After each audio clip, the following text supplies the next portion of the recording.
एक कहावत कहा जाता है कि जब ऊपर वाले की लाठी चलती है तो आवाज़ नहीं होती है, लेकिन चोट बड़ा तेज लगता है।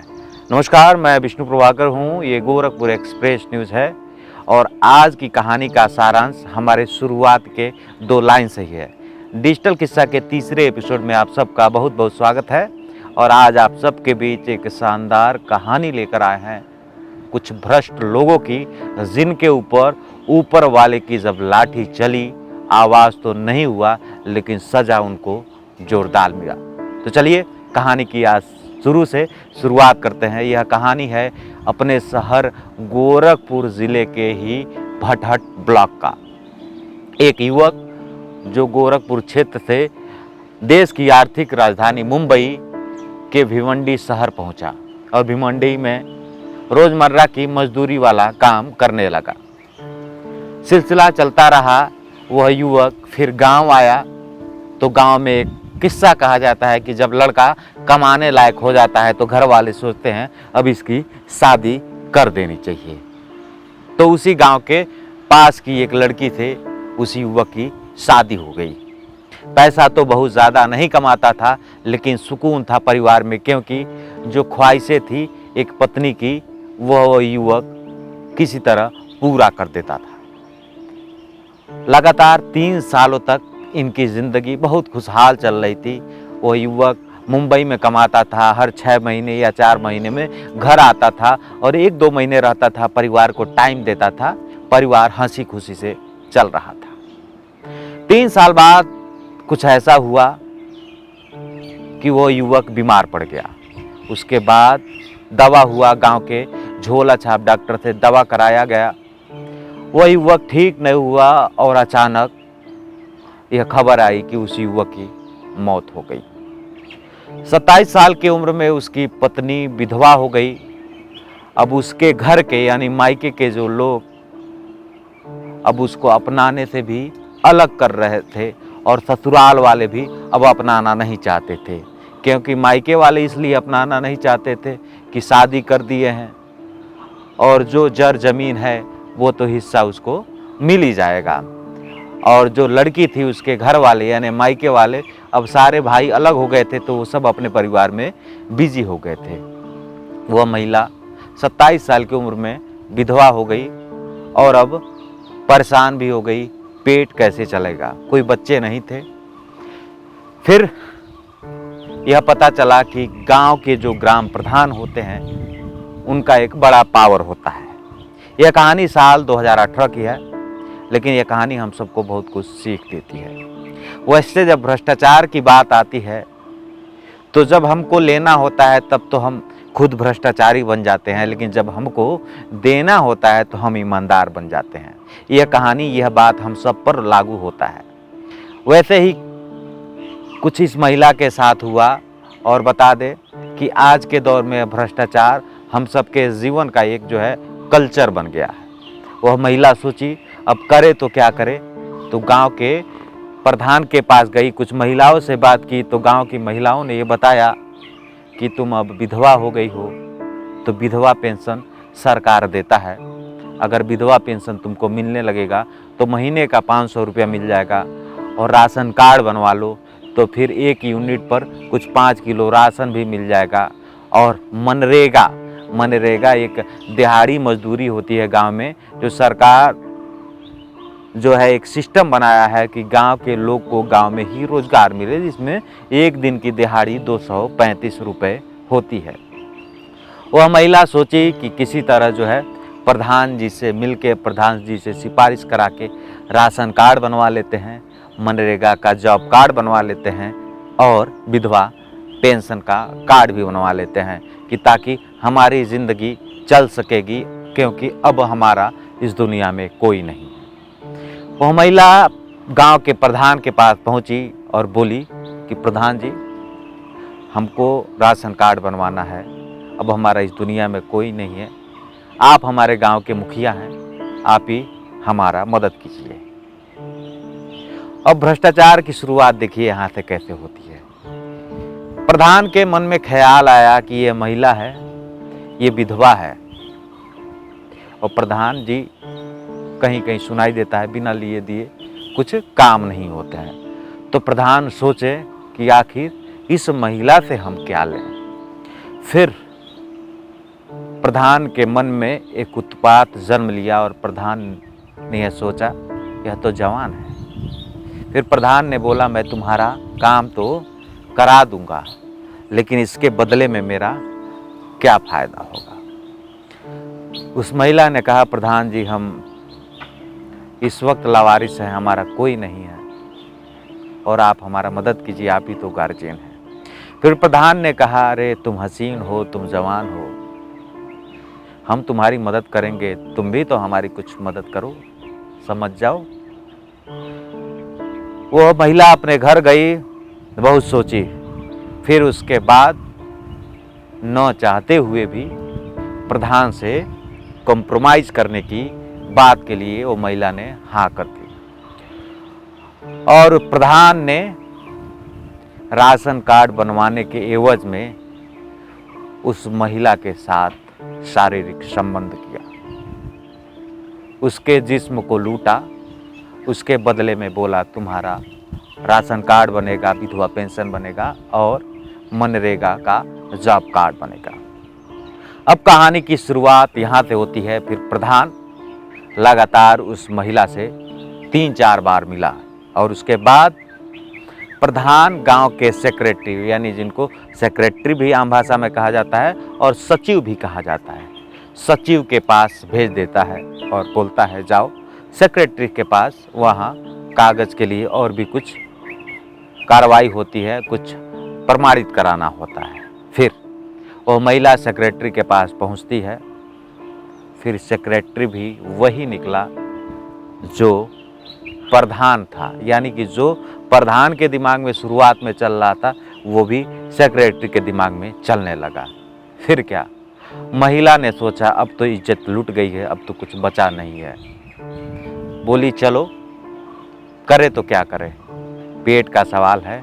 और फिर उस महिला के साथ उस सेक्रेटरी ने अपने जिस्म की आग यानी हवस बुझाया और उसके साथ गलत काम किया। फिर उसके बाद रोजगार सेवक और कंप्यूटर बाबू और तमाम ऐसे और भी कर्मचारियों से उसका मिलना हुआ।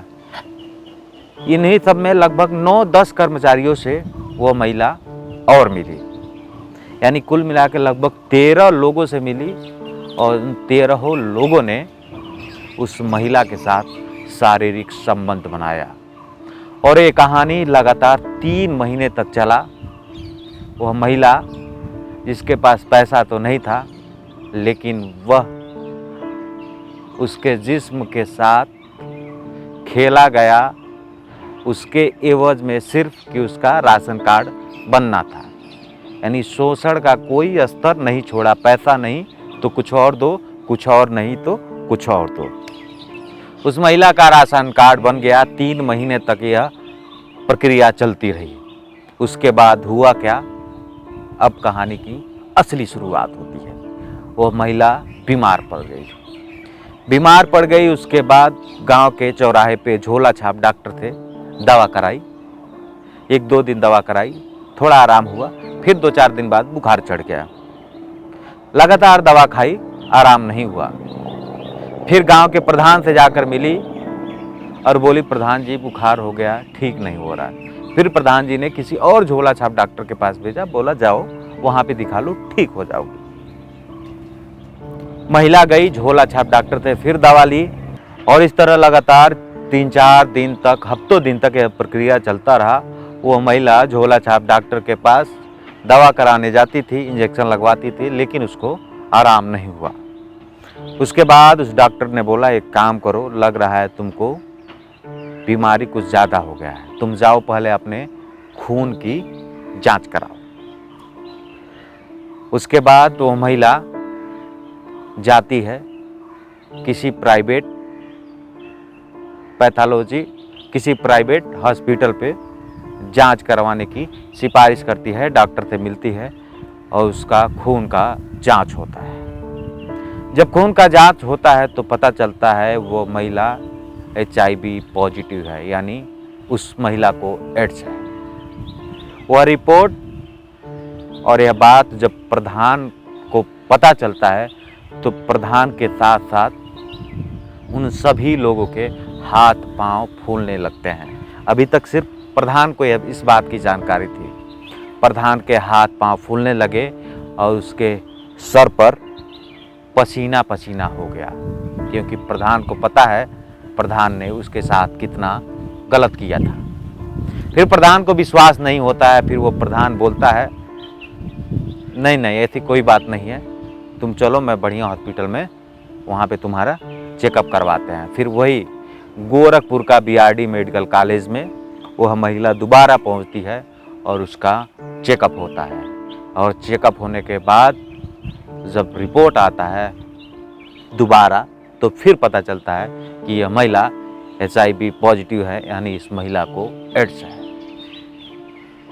अब यह बात पूरे गांव में, पूरे क्षेत्र में फैल जाती है। प्रधान के साथ साथ उन 13 लोग जो उस महिला का शोषण किए सिर्फ इसलिए कि उसको राशन कार्ड बनवाना था। अब उसके बाद वह सब लोग जाते हैं हॉस्पिटल में अपना ब्लड चेकअप कराने। ब्लड चेकअप होता है, उसके बाद जो रिजल्ट आता है वो सबको बेहोश कर देने वाला रिजल्ट होता है। यह पता चलता है कि उस महिला के साथ शोषण करने वाले 13 के 13 लोग HIV पॉजिटिव हैं, यानी एड्स से ग्रसित हैं। और यह बात लीक हो जाती है और पूरे गांव में, पूरे क्षेत्र में आग की तरह फैल जाती है। अब सोचिए, उस महिला का कसूर सिर्फ इतना था कि वह अपने मजबूरी के लिए उस प्रधान के पास पहुंची थी। प्रधान ने शिकार बनाया, प्रधान ने सेक्रेटरी के पास भेजा, सेक्रेटरी ने शिकार बनाया। उसके बाद रोजगार से वक्त लेके कड़ी दर कड़ी चलता रहा और 13 लोग उसके इज्जत को अपने हवस का शिकार बनाए। और फिर जब ऊपर वाले की लाठी चली भैया, तो 13 के 13 HIV पॉजिटिव। फिर उनकी महिलाएं हैं।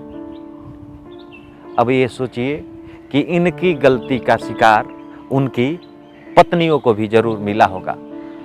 हमारी टीम बहुत कोशिश की कि उनकी जो परिवार की महिलाएं हैं उनके बारे में जानकारी इकट्ठा किया जाए, क्या उन लोगों का ब्लड टेस्ट हुआ तो क्या रिपोर्ट आया, लेकिन खैर वो जानकारी नहीं मिल पाई। लेकिन जब उस महिला को HIV थी तो इन 13 को हुई, तो फिर वो अपनी बीवी से मिले होंगे, फिर उनका क्या हुआ होगा। अब ये सोचने वाली बात है। और इनके कर्म और कुकर्म की सजा उनकी पत्नियों को मिली। अब पता चला कि पूरा मामला क्या है। वह युवक जो मुंबई कमाता था, जानकारी हुई कि रहस्यमय तरीके से उसकी मौत हो गई। दवा कराता था, पता नहीं चला कौन सा बीमारी है। गांव में अक्सर होता है, बहुत सारे लोगों की ऐसे मृत्यु हो जाती है और लोग को पता ही नहीं चलता है कौन सी बीमारी के कारण मृत्यु हुआ है। जैसे कि कोरोना काल में तमाम लोगों की जो मृत्यु हुई, लोगों ने जांच भी नहीं कराया और पता भी नहीं चला कि कैसे मृत्यु हुई। लोगों ने मान लिया कि कोरोना से मृत्यु हो गई। तो ये पता चला कि वो युवक जिससे उस महिला की शादी हुई थी, मुंबई में रहता था, उसी दौरान वो HIV पॉजिटिव था और 3 साल तक साथ रहने के बाद उसकी मौत हो गई। और उसके बाद वह महिला जब अपने मजबूरी का समय लेकर उन प्रधान के पास झोली का आंचल फैलाई, तो उस प्रधान ने उसका शोषण किया। बदले में कुदरत और ऊपर वाले ने जब जवाब दिया तो जवाब बड़ा जोरदार था और हमारे समाज को शर्मसार करने वाला ये जवाब था। क्योंकि रुपया, घूसखोरी, भ्रष्टाचार, ये हम सब के जीवन का एक हिस्सा बन गया है। हमने इसको एक रूटीन मान लिया है और यही कारण है कहीं ना कहीं कि उस महिला से उस प्रधान को पैसा नहीं मिला तो उसके जिस्म का सौदा कर दिया। और ऊपर वाले ने जवाब दिया और ऊपर वाले की लाठी चली। आवाज़ नहीं हुआ लेकिन जोरदार जवाब उन 13 के 13 से मिला। तो आज की कहानी आप सबको कैसी लगी हमें कमेंट करके ज़रूर बताइएगा। और डिजिटल कथा में हम ऐसे कहानियाँ, प्रेरित करने वाली कहानियाँ और समाज की रियल बेस कहानी आप सबके बीच में प्रस्तुत करते रहेंगे। एक बार फिर बता दूं, ये मामला गोरखपुर ज़िले के भटहट ब्लॉक का है, साल 2018 का। आप सबके कमेंट का इंतज़ार रहेगा। देश दुनिया पूर्वांचल की खबरों के लिए गोरखपुर एक्सप्रेस न्यूज़ को सब्सक्राइब कर लीजिए। इस वीडियो को फेसबुक पर देख रहे हैं तो पेज को लाइक कर लीजिए। नमस्कार।